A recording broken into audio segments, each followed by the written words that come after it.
ನಮಸ್ತೆ ವೀಕ್ಷಕರೇ, ನ್ಯೂಸ್ 18 ಡಿಜಿಟಲ್ಗೆ ಸ್ವಾಗತ.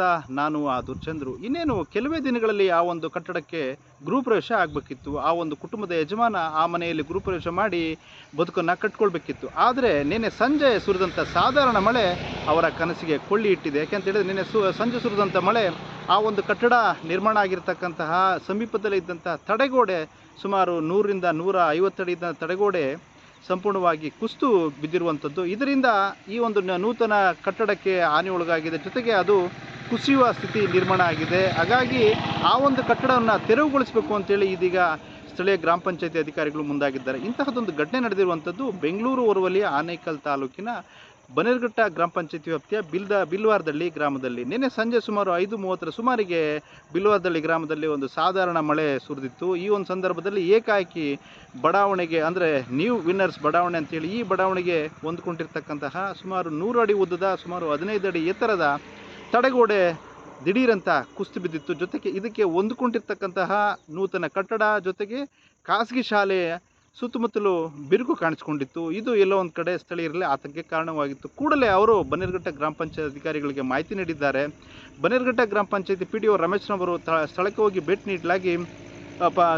ನೀಡಲಾಗಿ ಮತ್ತು ಪರಿಶೀಲನೆ ನಡೆಸಿದಾಗ ಅಲ್ಲಿ ಕಂಡುಬಂದ ದೃಶ್ಯ ಏನು ಅಂತ ಹೇಳಿದ್ರೆ, ಕಟ್ಟಡ ನಿರ್ಮಾಣ ಆಗಿರ್ತಕ್ಕಂಥ ನೂತನವಾಗಿ ಇನ್ನೇನು ಗೃಹಪ್ರವೇಶಕ್ಕೆ ಸಿದ್ಧ ಆಗಿರ್ತಕ್ಕಂಥ ಕಟ್ಟಡ 2 ಅಡಿ ಕುಸಿತಿರುವಂಥದ್ದು, ಅಂದರೆ ಒಂದು ಕಡೆ ವಾಲ್ಕೊಂಡಿರುವಂಥದ್ದು, ಜೊತೆಗೆ ಖಾಸಗಿ ಶಾಲೆಯ ಗೋಡೆ ಕೂಡ ಬಿರುಕು ಬಿಟ್ಟಿತ್ತು.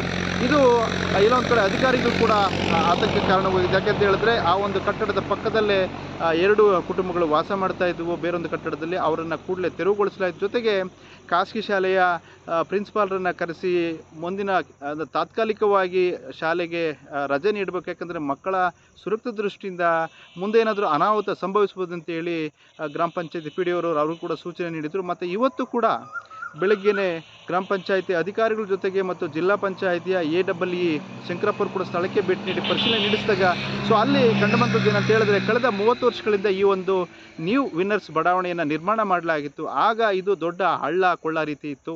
ಈ ಒಂದು ಬಡಾವಣೆ ಸುಮಾರು 30 ವರ್ಷಗಳ ಹಿಂದೆ ನಿರ್ಮಾಣ ಆಗಿರೋಂಥ ಖಾಸಗಿ ಬಡಾವಣೆ. ಆ ಬಡಾವಣೆಯಲ್ಲಿ ಇಲ್ಲಿ ಲ್ಯಾಂಡ್ ಫಿಲ್ಲಿಂಗ್ ಮಾಡಿ ಈ ರೀತಿ ಅವರು ಬಿಲ್ಡಿಂಗನ್ನು ಕನ್ಸ್ಟ್ರಕ್ಷನ್ ಮಾಡಿದರೆ, ಕಟ್ಟಡ ಕಟ್ಟೋದು ಕೂಡ ಗ್ರಾಮ ಪಂಚಾಯತಿಯಿಂದ ಯಾವುದೇ ಅನುಮತಿ ಆಗಲಿ ಯಾವುದೇ ಒಂದು ಲೈಸೆನ್ಸನ್ನು ನಾವು ನೀಡಲಿಲ್ಲ. ಈ ಒಂದು ಕಟ್ಟಡದ ಪರಿಣಾಮ ನಿನ್ನೆ ಸಂಜೆ ಒಂದು 5:30 ವೇಳೆಗೆ ಜನ ಓಡಾಡ್ತಾ ಇದ್ದಂಥ ಸಂದರ್ಭದಲ್ಲೇ ಇದು ಕಟ್ಟಡ ಉರುಳಿದೆ. ಕಟ್ಟಡ ಅಂದರೆ ಕಾಂಪೌಂಡು, ಅದು ರಿಟರ್ನ್ ವಾಲ್ ಏನಿತ್ತಲ್ಲ ಅದು ಬಿದ್ದಿದೆ. ಸುಮಾರು 30 ಅಡಿ ಅಷ್ಟು ಆಳ ಇದೆ ಮತ್ತು 100 ಅಡಿಯಷ್ಟು ಬಿದ್ದಿದೆ ಅದು ಉದ್ದ. ಈಗ ಮುಂದೆ ನಮ್ಮ ಕೆಲಸ ಏನಂದರೆ, ಈ ಶಾಲೆ ಮತ್ತು ಈ ಕಟ್ಟಡದವ್ರಿಗೆ ನೋಟಿಸನ್ನು ನೀಡಿ ಸಂಬಂಧಪಟ್ಟ ಪ್ರಾಧಿಕಾರ ಆದಂಥ ನಮ್ಮ ಇಂಜಿನಿಯರ್ ಅವರು ಬಂದಿದ್ದಾರೆ. ಅವರು ಏನು ವರದಿಯಲ್ಲಿ ಸಲ್ಲಿಸ್ತಾರೆ, ಆ ವರದಿಯಲ್ಲಿ ಏನು ನಿರ್ದೇಶನ ನೀಡ್ತಾರೆ ಅಲ್ಲಿವರೆಗೂ ಅವರು ಶಾಲೆಯನ್ನು ಮುಂದುವರಿಸಲಿಕ್ಕೆ ಅವ್ರಿಗೆ ಅವಕಾಶ ಇಲ್ಲ. ಅದನ್ನು ನಿನ್ನೆಯೇ ಅವ್ರಿಗೆ ಸ್ಪಷ್ಟವಾಗಿ ತಿಳಿಸಿದ್ದೀವಿ. ಈ ಸ್ಥಳದಲ್ಲಿ ಹಿಂದೆ ಏನು ಸೈಟ್ಗಳು ಮಾಡಿದ್ರು, ನಾವು ನಿಂತಿರೋ ಜಾಗ ಇದು ಅಪ್ಸ್ಟ್ರೀಮ್ ಪೋರ್ಷನ್ನು. ಆ ಸ್ಥಳದಲ್ಲಿ ಕೆಳಗಡೆ ಡೌನ್ಸ್ಟ್ರೀಮ್ ಪೋರ್ಷನ್ಗೆ ರಿಟೈನಿಂಗ್ ವಾಲ್ ಹಾಕಿದ್ದಾರೆ. ಆ ರಿಟೈನಿಂಗ್ ವಾಲು ಈ ಒಂದು ಡಿಪ್ ಪೋರ್ಷನ್ನು ಏನಿದೆ ಲ್ಯಾಂಡ್ ಫಿಲ್ಲಿಂಗ್ ಮಾಡಿದ್ದಾರೆ. ಲ್ಯಾಂಡ್ ಫಿಲ್ಲಿಂಗ್ ಮಾಡಬೇಕಾದ್ರೆ ಡೆಬ್ರಿಸ್ಸು, ಪ್ಲಾಸ್ಟಿಕ್ಕು, ಸಿಮೆಂಟ್ ಚೀಲಗಳು ಎಲ್ಲ ತುಂಬಿದ್ದಾರೆ. ನಾವು ಏನು ಅಬ್ಸರ್ವ್ ಮಾಡ್ತಾಯಿದ್ದೀವಿ, ಲ್ಯಾಂಡ್ ಸ್ಲೈಡ್ ಆದಮೇಲೆ ಅದು ಓಪನಾಗಿ ಕಾಣಿಸ್ತಾ ಇದೆ. ಮೀನ್ಸಲ್ಲಿ ಜಲ್ಲಿ ಮತ್ತು ಬೋಲ್ಡರ್ಸು, ಬಿಲ್ಡಿಂಗ್ ವೇಸ್ಟ್ ಮೆಟೀರಿಯಲ್ಸ್ ಎಲ್ಲ ತುಂಬಿದ್ದಾರೆ. ಜೊತೆಗೆ ಫಾರ್ಮೇಷನ್ ಮಾಡಬೇಕಾದ್ರೆ ಇಷ್ಟೆಲ್ಲ ಮಾಡಿ ಇದನ್ನು ಸೈಟ್ ಮಾಡಿರೋದ್ರಿಂದ ಒರಿಜಿನಲ್ ಗ್ರೌಂಡ್ ಲೆವೆಲ್ಗೆ ಫೌಂಡೇಶನ್ ಹೋಗಿರೋ ಚಾನ್ಸಸ್ ಕಡಿಮೆ ಇರೋದ್ರಿಂದ ಇಲ್ಲಿ ಕಟ್ಟಿರುವಂಥ ಮನೆಗಳಿಗೆ ಸೇಫ್ಟಿ ಇರೋದಿಲ್ಲ. ಲ್ಯಾಂಡ್ ಸ್ಲೈಡ್ ಆಗಿ ಈ ಕಟ್ಟಡಗಳು ಈ ಗ್ರೌಂಡ್ ಸ್ಟ್ರೀಮ್ ಲೆವೆಲ್ಗೆ ಏನಿದೆ ಹತ್ತಿರಕ್ಕೆ ಆ ಬಿಲ್ಡಿಂಗ್ಗಳು ಬೀಳುವಂಥ ಅವಕಾಶ ಇರುತ್ತೆ. ಅದರಿಂದಾಗಿ ಈಗ ಈ ಬಿಲ್ಡಿಂಗ್ನ ತೆರವುಗೊಳಿಸಬೇಕು ಮತ್ತು ಒರಿಜಿನಲ್ ಗ್ರೌಂಡ್ ಲೆವೆಲಿಂದ ಫಾರ್ಮೇಷನ್ ಮಾಡ್ಕೊಂಡು ಬರಬೇಕಾಗತ್ತೆ. ಅರೌಂಡ್ ಒಂದು 4 ಗಂಟೆಗೆ ಜೋರಾದ ಮಳೆ ಬಂದ ಕಾರಣ ಇಲ್ಲಿ ಒಂದು ನ್ಯಾಚುರಲ್ ಕೆಲಾಮಿಟೀಸ್ ಥರ ಅದೊಂದು ಗೋಡೆ ಕುಸಿದಿದೆ. ಅದು ನಮ್ಮ ಶಾಲೆಯಿಂದ ಬಲಭಾಗದಲ್ಲಿ ಸ್ವಲ್ಪ ಕುಸಿದಿದೆ. ಈ ಕುಸಿದ ಕಾರಣ ನಿನ್ನೆ ತಡರಾತ್ರಿ ಅಂತ ಹೇಳೋಕ್ಕಾಗಲ್ಲ, ಒಂದು ಸಂಜೆ 6 ಗಂಟೆ ಸಮಯದಲ್ಲಿ PDO ಸರ್ ಅವರು ಬಂದಿದ್ದರು. PDO ಸರ್ ಬಂದಾಗ PDO ಸರ್ ಅವರು ನಮಗೆ ನಿರ್ದೇಶನ ಕೊಟ್ಟಿದ್ದರು. ಏನು ಅಂತ ಹೇಳಿದರೆ, ಇದು ಇಷ್ಟು ಶಾಲೆ ಮಕ್ಕಳಲ್ಲಿ ಓದ್ತಾ ಇದ್ದಾರೆ. ಸೊ ನೀವು ಮುನ್ನೆಚ್ಚರಿಕಾ ಕ್ರಮವಾಗಿ ನಾಳೆ ಒಂದಿನ ಶಾಲೆ ರಜೆ ಕೊಡಿ. ಆಮೇಲೆ ಮುಂದಿನ ಕ್ರಮವಾಗಿ PWDಯಿಂದ ಇಂಜಿನಿಯರ್ ಬರ್ತಾರೆ. ಇಂಜಿನಿಯರ್ ಬಂದಾದಮೇಲೆ ಇಂಜಿನಿಯರ್ ನಿಮಗೆ ಮಾಹಿತಿ ಕೊಡ್ತಾರೆ ಯಾವ ರೀತಿ ಅದು ಮುಂದಿನ ಕ್ರಮ ಕೈಗೊಳ್ಳಬೇಕು ಅಂತ. ಸೊ ಅದೇ ರೀತಿ ಇವಾಗ ಇಂಜಿನಿಯರ್ ಸರ್ ಮತ್ತು ಅವರೆಲ್ಲ ಬಂದು ಸಂಬಂಧಪಟ್ಟ ಅಧಿಕಾರಿಗಳೆಲ್ಲ ಬಂದಿದ್ದರು. ಸಂಬಂಧಪಟ್ಟ ಅಧಿಕಾರಿಗಳು ಬಂದುಬಿಟ್ಟು ನಮಗೆ ಆದೇಶ ನೀಡಿದ್ದಾರೆ. ಆದೇಶ ನೀಡಿ ಇವಾಗ ಅವರ ಆಫೀಸಲ್ಲಿ ಹೋಗಿ ಅದರದ ಬಗ್ಗೆ ಇನ್ನೂ ಹೆಚ್ಚಿನ ಕ್ರಮ ವಹಿಸಿ ಯಾವ ರೀತಿ ಮಾಡಬೇಕು ಅಂತ ಹೇಳಿ ಶಾಲೆ ಮುಂದಿನ ಆದೇಶದವರೆಗೂ ಓಪನ್ ಮಾಡಬಾರ್ದು ಅಂತ ನಮಗೆ ಆದೇಶ ಕೊಟ್ಟಿದ್ದಾರೆ. ಆ ಬಡಾವಣೆ ನಿರ್ಮಾಣ ಮಾಡಿದಂಥ ಮಾಲೀಕ ಅದಕ್ಕೆ ಡೆಬ್ರಿಸ್, ತ್ಯಾಜ್ಯ ಈ ಥರ ಬೇರೆ ಬೇರೆ ವಸ್ತುಗಳನ್ನು ತುಂಬಿ ಅದನ್ನು ಲೆವೆಲ್ ಮಾಡಿದ್ದು ಇದು ಆ ಒಂದು ನಿವೇಶನ ಖರೀದಿ ಮಾಡ್ತಕ್ಕಂತಹ ಗುಲ್ಜಾರ್ ಅಂತ ಏನಿದ್ದಾರೆ. ಸೊ ಅವರಿಗೆ ಗೊತ್ತಿರಲಿಲ್ಲ. ಅವರು ನಿವೇಶನ ಖರೀದಿ ಮಾಡಿ ಇತ್ತೀಚೆಗೆ ಮನೆಯನ್ನು ಕೂಡ ನಿರ್ಮಾಣ ಮಾಡಿದರು. ಸುಮಾರು 25 ಲಕ್ಷ ವೆಚ್ಚದಲ್ಲಿ ಒಂದಂತಸ್ತಿನ ಕಟ್ಟಡ ನಿರ್ಮಾಣ ಮಾಡಿ ಇನ್ನೇನು ಕೆಲವೇ ದಿನಗಳಲ್ಲಿ ಗೃಹಪ್ರವೇಶ ಮಾಡಲಿಕ್ಕೆ ಮುಂದಾಗಿದ್ದರು.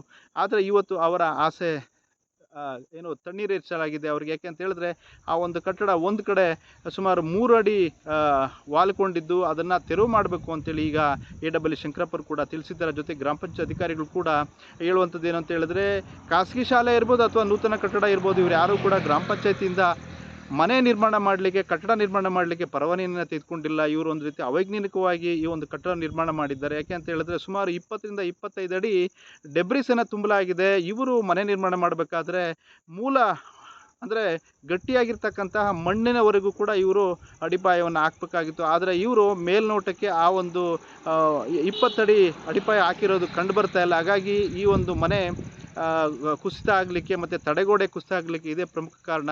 ಈ ಭಾಗದಲ್ಲಿ ಅಂದರೆ ಕ್ವಾರಿಗಳು, ಬಂಡೆ ಆ ರೀತಿ ಇತ್ತು. ಅದನ್ನು ಇವರು ಡೆಬ್ರಿಸ್ ಹಾಕಿ ಮುಚ್ಚಿ ಈ ಒಂದು ಬಡಾವಣೆ ಮಾಡಿದರು. ಅದನ್ನು ಅರಿಯದಂಥ ಅಲ್ಲಿನ ಸಾಕಷ್ಟು ಜನ ನಿವೇಶನ ಖರೀದಿ ಮಾಡಿ ಮನೆಗಳನ್ನ ನಿರ್ಮಾಣ ಮಾಡ್ಕೊಂಡಿದ್ದಾರೆ. ಆದರೆ ಈಗಿರುವಂಥದ್ದು ಆತಂಕ ಅಂತ ಹೇಳಿದ್ರೆ ಗೃಹಪ್ರವೇಶಕ್ಕೆ ಸಿದ್ಧಾಗಿರ್ತಕ್ಕಂತಹ ಗುಜ್ಜಾರ್ ಅವರ ಮನೆಯನ್ನು ನಿಲ್ಸಮ ಮಾಡಬೇಕಾಗಿದೆ. ಜೊತೆಗೆ ಖಾಸಗಿ ಶಾಲೆ ಕೂಡ ಅದರ ಗೋಡೆಗಳು ಕೂಡ ಬಿರುಕುಬಿಟ್ಟಿರೋದ್ರಿಂದ ಅದು ಕೂಡ ಶಾಲಾ ಮಕ್ಕಳ ಹಿತದೃಷ್ಟಿಯಿಂದ ಅಲ್ಲಿ ಕೂಡ ಶಾಲೆ ನಡೆಸಬಾರ್ದು ಅನ್ನೋ ರೀತಿಯಲ್ಲಿ ಒಂದು ಸೂಚನೆಯನ್ನು ಅಧಿಕಾರಿಗಳು ನೀಡಿರುವಂಥದ್ದು. ಒಟ್ಟಾರೆಯಾಗಿ ಬನ್ನೇರುಘಟ್ಟ ಗ್ರಾಮ ಪಂಚಾಯತ್ ಅಧಿಕಾರಿಗಳು ಏನು ವಾಲ್ಕೊಂಡಿದೆ ಕಟ್ಟಡ ಅದನ್ನು ಕೂಡಲೇ ತೆರವುಗೊಳಿಸಬೇಕು ಅಂತೇಳಿ ಮುಂದಾಗಿದ್ದಾರೆ.